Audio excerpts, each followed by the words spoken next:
Hi again, everybody. It's Bill Phillips, and it is off to the races time. We're getting ready for another big weekend of racing, and that means we have the one and only Mark Patterson from Mountaineer, the race analyst with all the inside scoop. Doesn't matter where you're racing your horse. You want to race it over in Europe, he knows about it. You want to race in South America, Antarctica, North Pole, even. He's got the information, and I know he's got the information on Mountaineer. Mountaineer always ready for a big week of races. Mark, welcome. How are you? How are you today, my friend? Bill, please pardon my sweaty appearance. I just got done working out, man, which is part of a futile and ongoing effort to trim my rotund, aging body down to quasi-human dimensions. You hear me, man? I hear you. I hear you. I'm putting in the same work you are. I'm just here at the station, so I couldn't get the work in. Still in the tie and the jacket today, but I am. I feel you, brother. West Virginia Derby's all done, brother, but we're still rolling a Mountaineer, going strong, man. What do we have? What's the next big thing? Someone wants to go out to the next set of races. What are we looking at? It's a great time to come out to the mountain because it should almost be a special season unto itself. I would say between mid-August and mid-September as a citizen of the Ohio Valley, then you know how good the weather gets. Oh, And it's been absolutely. just idyllic, man, the soft summer evenings, for Mountaineer to be a summer place. And Mountaineer's been a great place for milestones to be attained and even surpassed because so many people, I'm talking about jockeys and trainers that are really good at what they do, fall in love with this place, put roots down, become deeply entrenched, and run up these unbelievable win totals. Just last night, we had Eddie Clouston, a local trainer of some repute, man. Eddie's got quite a reputation in the industry. And he posted win number 2,000.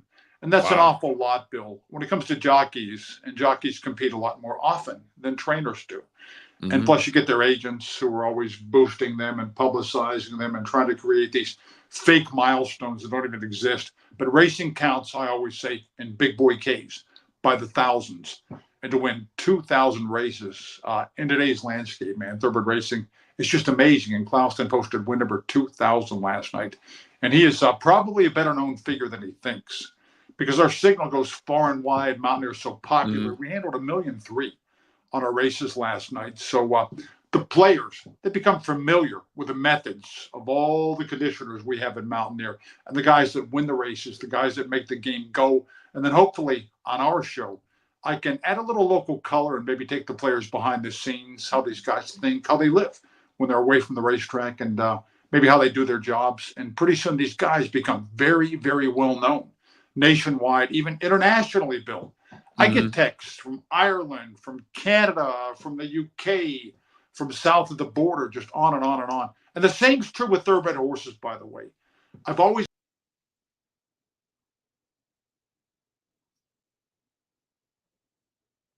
wanted to get fans financially and emotionally invested. All you need are gritty, gutsy, older horses with colorful backstories that I can supply on Hmm. our simulcast show, consistent forms, well defined running styles. And the public gets to know these horses. And I've always contended that you can go almost anywhere in America, maybe worldwide, and some of our horses, even cheap horses, have earned themselves status as household names. Really, it's not an overstatement, Bill. Well, as I mentioned, you have all the connections. No matter where you go in the world, you're going to know what's going on with the racing. So the average fan or a fan that's let's forget the average fan. I mean, we're talking everybody. So let's say because you want that new blood, whether it's the new blood, it's the new uh, the new 3-year-olds that are coming through, and everyone's excited about them.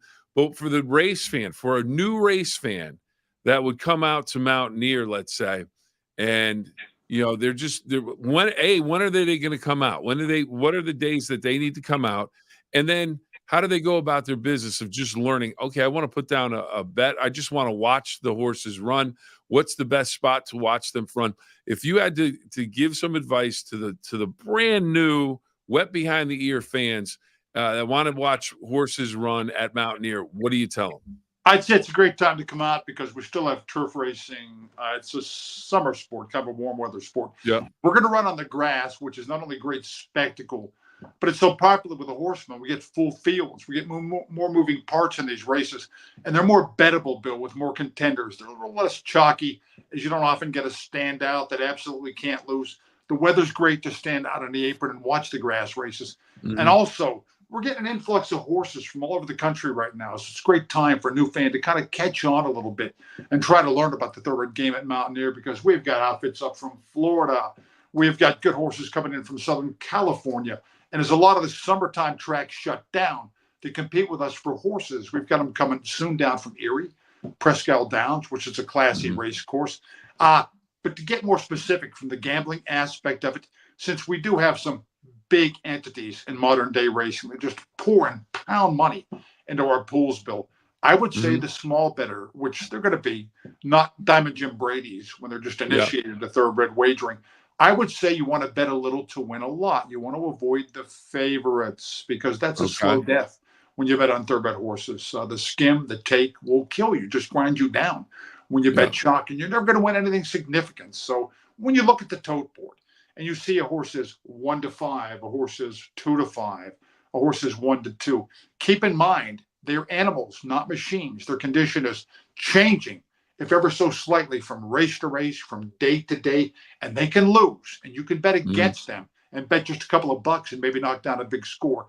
Because one big misconception in thoroughbred racing, Bill, and I want to emphasize this to the newbies out there in your Okay. audience, past Yep. performances are just that, past performances. And in many cases, they're ancient Roman history. I would liken it to maybe shooting a firearm or a gun. If you're going to take Okay. something down and you were a hunter, you're not going to aim straight at it, Bill, because that's where it was by the time your bullet gets there. You want to lead it and aim in front of it. So most thoroughbred Okay. horse races, surprisingly to the novice handicappers and new players, are not won by the horse with the sharpest, the sexiest, the most enticing, quote unquote, recent form. They're won by an improving horse, a horse that maybe you want to speculate a little bit is sitting on a new lifetime top performance. Maybe a horse that's just coming into its own. And even as that happens, the big chalks, the heavily bet favorites, the horses that the insiders, the aficionados think can't possibly lose, might be over the top. I might have had a long, drudgerous campaign. So it's old school thought in horse racing, but you want to be a little bit contrarian, Bill. You want to zig Mhm. when the big money zags. Okay. Makes sense to me. Well, there's going to be some big money in Saratoga this weekend as we talk about the Alabama Stakes. A little transition. We'll get back to Mountaineer in just a bit, but one of the races coming up this weekend, you can catch it on Fox 9, is the horse racing on Fox 9. It's the Alabama Stakes at Saratoga Racecourse, August 17th. This is this weekend at 3:00 in the afternoon. Now, post time is 5:43 in the afternoon. It's a race for the 3-year-olds. 8 fillies in the field this year. It's race number 10 on the card, and it's one of the oldest races in the country. 144 years of the Alabama Stakes, You did your and homework, my man. you've got me. I'm trying to keep up with you. I got a long way to go to catch up, but No, I had you're to you're bone up showing me the myself rope. on this race just 10 minutes ago, man. It's well. There's the interest. I found this interesting. I think you'll like this little nugget that I dug up. I got a few for Um, you too. Go ahead, man. what's that? I got a few for you too. Go ahead. Okay, all right. Uh, William Cottrell of Mobile, Alabama. He was an owner and a breeder from Mobile, Alabama. They wanted to name the race apparently after him. He trained the 1884 champion Buchanan, who won the Kentucky Derby. They wanted to name it after him. He said, "No, name it after my own state. I don't want it after me." I thought that was interesting as the Phillies get ready to run in Saratoga. What your initial thoughts on this Alabama Stakes? Well, first off, Saratoga, the venue is considered the Mecca, the undisputed Mecca of thoroughbred racing in America. It's on my bucket list, man. I've never been there, but I know a lot of people that Wait have. a minute. and they Wait a minute. We might have to set up a field trip. Oh, yeah. We might have to set up an off to the races field trip here. And you know what they say, Bill? They say it's like stepping back into a 19th century lifestyle where you're moving a little bit slower, you're relaxed, and you picture sitting on the verandas of the old storied hotels in Saratoga, Mhm. and just beautiful weather, temperate weather in upstate New York. And Yeah. you know what? The class, the quality of horses that a stakes race could attract is not just a function of the money. The old expression, money makes the mare go. It's only partially true, Bill. When you go to Saratoga, which is the destination at this time of year, at any time of year in thoroughbred racing, that's where the big barns want to be. That's where they want to spend their summer vacations. So that ups the quality of the races to where they're just filthy rich in good horses at Saratoga and filthy rich in long stakes with these great traditions. I think you mentioned the Alabama's been run since 1872. And Saratoga is so much the it destination in thoroughbred racing that you hear stories about people with houses, local residents, and modest dwellings at that actually go on vacation throughout the Saratoga season, rent their own house out to people that want to be there so desperately as to pay literally $20,000, $30,000 bill for a couple of months rent just to be there and on the scene and close to Saratoga, Bill. And this will blow your mind. People that won't rent their house out, that can't rent their house out, if they got a yard, man, any kind of yard, they will mark it off within a 3-mile radius of Saratoga into parking spaces and charge $100, $200 a throw for people to park their vehicles there and maybe march and walk 2 or 3 miles to the holy land of horse racing Saratoga. So you do your math, how much money, how much cash the locals are raking in. Because when there's any destination that is rarefied as Saratoga, is deified as Saratoga, and you can almost hear Jim Nance's voice intoning in the background. Seriously, a tradition like no other. Saratoga. Seriously, the local citizenry is going to capitalize on it. They're going to turn it into cash. And I have heard stories of people renting their houses out for like $30,000 over the course of a 2-month span. That works. That works. You pay off your mortgage pretty quick if you do that. So be a competing racetrack and just try to compete for horses with that, Bill, with that tradition. That's tough. It was seriously, and those kind of stories and a long history of a race like the Alabama. Well, the Alabama goes off, as I mentioned. It's going to be on Fox 9. It's 8 fillies. And what makes this an intriguing field for you?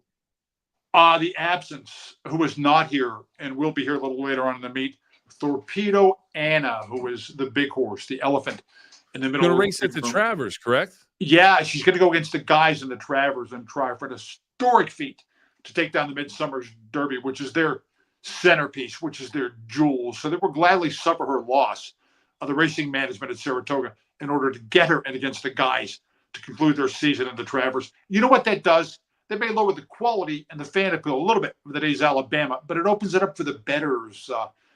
Somebody else is going to step up that maybe otherwise wouldn't be a winner in this Alabama. So the door is wide open for somebody to burst onto the national stage. And I talked about shooting at a moving target. Well, these are 3-year-old fillies, man. They're on the improve. It may not come down to established class. Now, the established class of this race, I looked at past performances for about the last half an hour, is Candide. And that's no big story to anybody. No big surprise. Candide is going to be the favorite. Candide, the Todd Pletcher trainee. And Pletcher, I think, is the 3rd leading trainer at Saratoga and has won this race, the Alabama, 4 or 5 times. Candide is this field's only Grade 1 winner. So she is the established class of this group of 3-year-old fillies. She's almost a millionaire already. And she was cut out to be a blue blood right from the jump because she was in the money. And last year's Breeders' Cup Juvenile fillies, Candide went on to win the Grade 1. And Candide also beat her elders 2 starts ago, which is no mean feat at this time of year for 3-year-olds because they don't fully mature and they're not really ready to take on older horses until the fall, I would say. So Candide broke the bank with the speed fig, the sophisticated speed fig, when she beat her elders at a race called the Lady's Secret a couple of starts back, and then comes back. Sometimes what happens when young horses run a breakout race, Bill, they will do something called bounce and thoroughbred terminology. And that means they regress from the strenuous effort and have to regather themselves with another race or two. So Candide, not surprisingly, backed up a little bit in quality performance in her next outing, but was also unfortunate enough to draw on with Torpedo Anna. So Candide was second to the aforementioned Torpedo Anna. With Torpedo away from the scene today, Candide should be any kind of a short price. But it would add one caveat, Bill. When we're talking to 3-year-olds at this time of year, they're not only being tested severely for class as they jump up in competition, and a lot of them have been lightly raced and seem to be on the improve, but also the distances are being extended. So it's also an acid test for their stamina. And I think we've only got a couple of horses, and Candide is not one of them that have been successful, that have, in other words, won at today's 1.25-mile distance. So if Candide is going to be vulnerable, Candide is a horse that's been on top at the furlong marker in both of her wins. She hadn't passed anybody.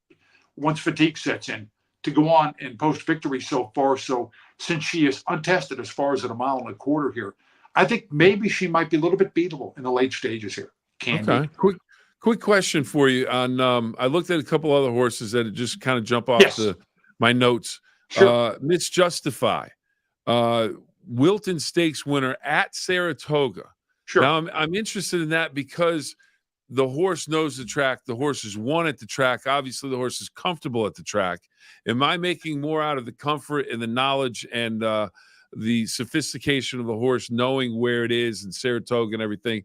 Or is that something that plays into when you make a wager? No, the horse for course maxim is not one of the old musty truisms in horse racing that's overworked or straight up misleading. It's very, very true, Bill. It holds true. Not necessarily for the reasons that a lot of players think, though. It is good when a horse likes the surface and has shown some affinity for the venue. They're comfortable. They like the water, whatever. But I think it goes a little bit deeper, Bill, and this is touchy territory. Okay. Even though racing is federally regulated now under HISA, under the HISA legislation, I don't think the medication rules are completely uniform, Bill.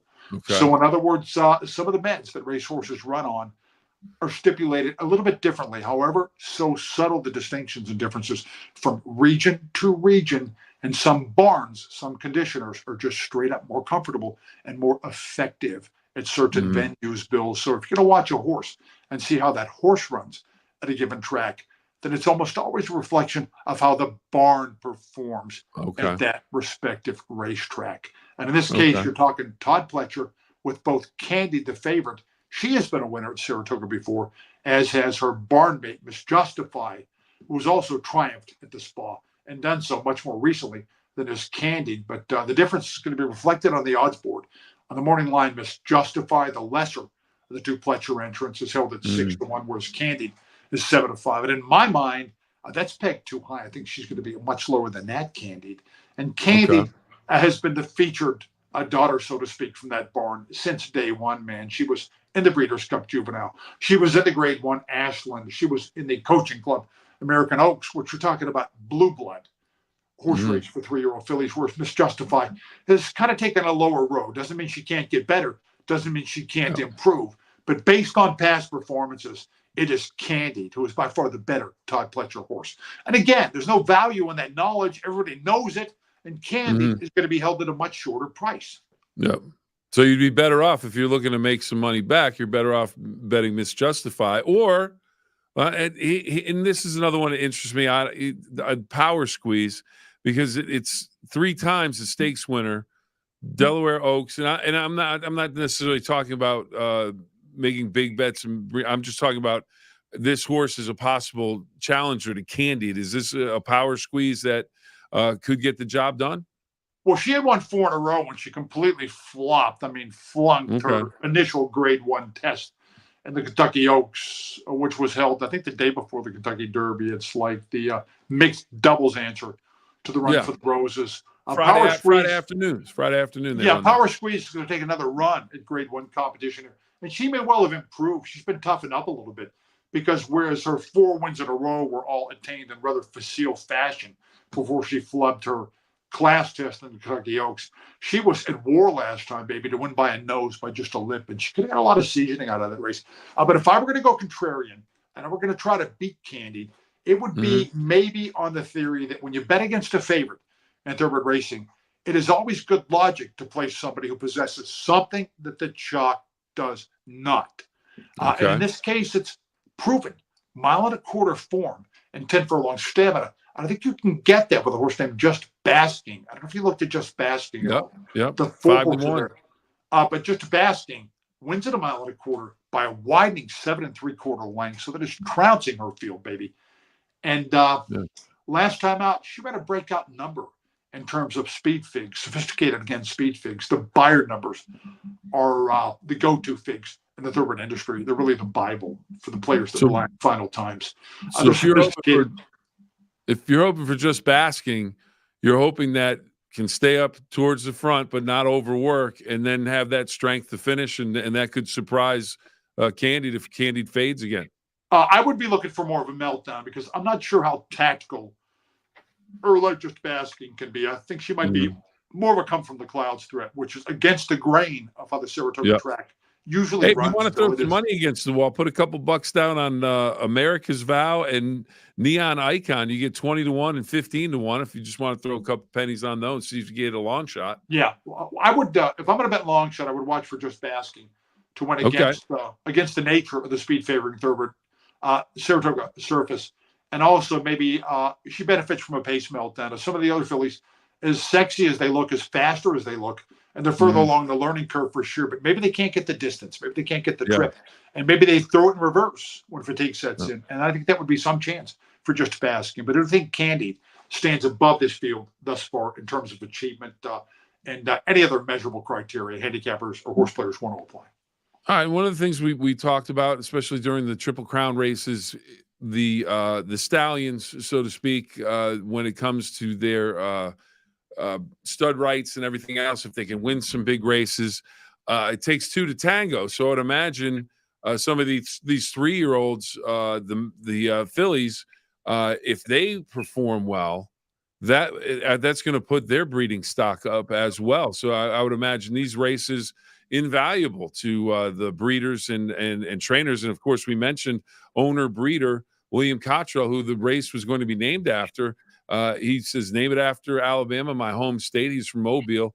So he obviously knew the value of finding that mare to breed with the top 3-year-old male horses when they got a little older. Yeah, future breeding value is the underlying theme when you're talking about 3-year-old fillies. And that makes this race way more valuable than the surface money, $600,000. They're looking ahead to the breeding shed with these fillies. And to get that kind of value, to boost your value as a future broodmare, you have to win prestigious races. When you look at the roll call of previous Alabama winners, you're talking about a Malathot who went on to win the Breeders' Cup, a filly and mare race. You're talking about a Nest who I think won season honors at the end of the year. And if you want to go back, and if you're an old guy like me who's been totally into thoroughbred racing, you can talk about the ill-fated Gopher Wand or Shoe V or horses like that from way back in the day, Bill. And when you're talking about some all-time great names that are on the roll call of previous Alabama winners, you can only imagine how this would elevate, how this would enhance the potential value of these 3-year-old fillies in the breeding shed in the future. When they're syndicated, when they're sold, or when their connections just keep them and breed them themselves. So thoroughbred races are about a lot more than the money. They're about the future breeding value. They're about how bad people want to be there, where the action is at this venue. They're about grades. They're about stepping stones to year-end honors, which can enhance a horse's resume. It's kind of a formula, and they're looking to boost these horses by winning the storied Alabama today. All right. And if you want to watch, everybody, the Alabama, we'll show you where you can catch it right now on Fox 9 at 3 in the afternoon. That's when race coverage begins. So pre-race coverage starts at 3 in the afternoon. Post time on Fox 9 for the Alabama Stakes is at 5:43. But before we go, Mark, final thoughts today on Mountaineer and just people getting out to enjoy the races. I was talking with your man, the Nacho Man, Don Sloan, and he said, you know what?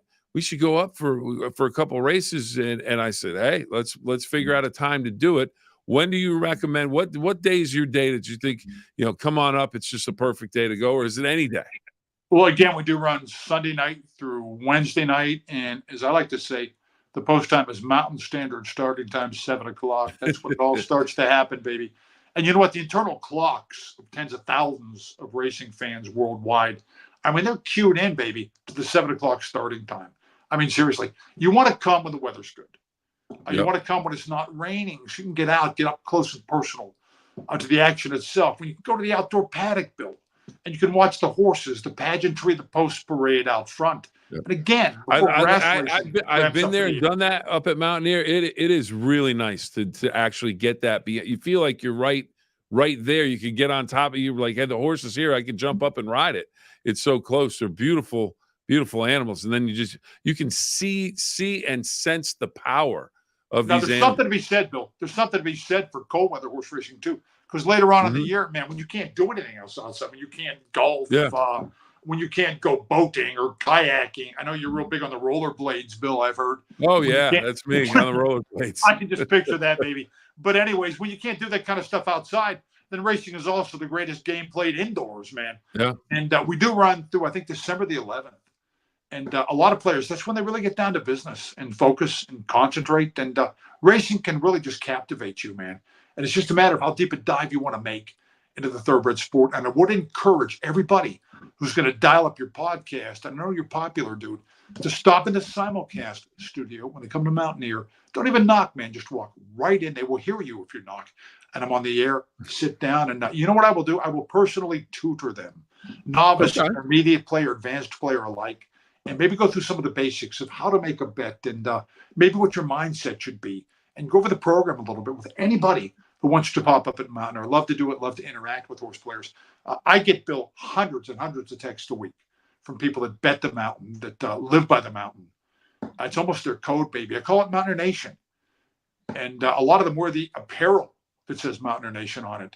And I'm sure that a lot of your viewers would like to become proud members of the Mountaineer Nation too. And I would love to help them along the way. Absolutely. It's a great offer. And hey, if you can just stop by, listen to you lay out what's going to happen that night, and be tutored one-on-one, there's nothing better. Nothing better. You don't have to be an expert to bet on horse races or to score. Sometimes it's better if you're not, because seasoned, hardened knowledge of anything, more and more and more in horse racing, as you get the computer programs, the algorithms, which set the odds and are uncannily accurate and correct. More and more and more, the big money is so arrogant and so well informed that you want to zag again when the big money zigs, which means sometimes the more you know, the worse your outcome if you're just betting a couple of bucks. Seriously, Bill, take a stab on a hunch. Or maybe if you have any knowledge whatsoever of thoroughbred past performances, know some of the symbols in the racing form, the program, which also includes past performances, maybe pick up on 1 point from one past performance line that appeals to you, and just take it off in small chunks, just little bites. You don't have to do the full dress, esoteric, deep dive, handicap, seasoned horse player thing. No, you don't. And in fact, it's counterintuitive enough. Maybe that's not the best way to score in today's thoroughbred landscape either, Bill. So I don't want people to be intimidated just because they don't possess some deep knowledge of thoroughbred racing, just because they haven't put the proverbial $1 million through the window, just because they haven't watched maybe 300,000 horse races like I have. They can walk in there and win just the same, and maybe win more money than somebody who's all down in the trenches, man, and is weighted down by what they think they know, Bill. The self-appointed wise guys are there for the taking too, Bill. They're there for the taking too. All right, Mark, I can't thank you enough. He is the man that zigs when everyone else zags, and he zags when everyone else zigs. All right, Mark, I greatly appreciate it. Can't thank you enough for not only breaking down what's going on at Mountaineer, and it is quite the card, quite the event. Anytime you head up there and enjoy an evening of racing, and it goes, like Mark said, through mid-December. So there's plenty of racing to enjoy, not only here at the end of the summer, but also through the fall. I know people like that cool, crisp weather. Get out, watch the races then, but it's going to go. And again, he's made the offer. Stop by. Just look in. There he is. Go in. He's going to give you the information you need to know to have a good time at Mountaineer. And I can't thank you enough for breaking down the Alabama Stakes as well, Mark. Greatly, greatly appreciate it. And I want to remind everybody, 3 o'clock pre-race coverage on Fox 9 this weekend for the fillies. 8 of them running in the Alabama Stakes. We'll see. There should be a horse in there named Roll Tide. Billy. Just saying. Billy, my new friend and my good man, will there come a time when you come to Mountaineer? I know you've been there because I hear things. I hear things. When you will stop shunning me and yourself visit the studio? Absolutely. I'm stopping by. Next time I'm up, I'm looking you up immediately. I always like meeting up with you when the morning. We usually meet up when we see each other up there. It's usually during the morning workout. And the horses are out on the track, and I'm bothering you for information. Then I'm trying to get the info early so the odds don't change on me. That's a whole other aspect of thoroughbred racing, the microcosm, the teaming backstretch community, Bill, which the players can get a pretty good look at in the mornings. But that's another topic, I think, for another podcast, Bill. Absolutely. Yeah, we should talk about that, because that is a neat time of day to watch the ponies out there running around having some fun. Mark, thank you very much. Have a great weekend, my friend. We will talk to you soon. Everybody, it's off to the races. We can't thank you enough for joining us. And get ready for the Alabama Stakes on Fox 9 this weekend. Have a great weekend, everybody. See you next time. Thank you, my man, for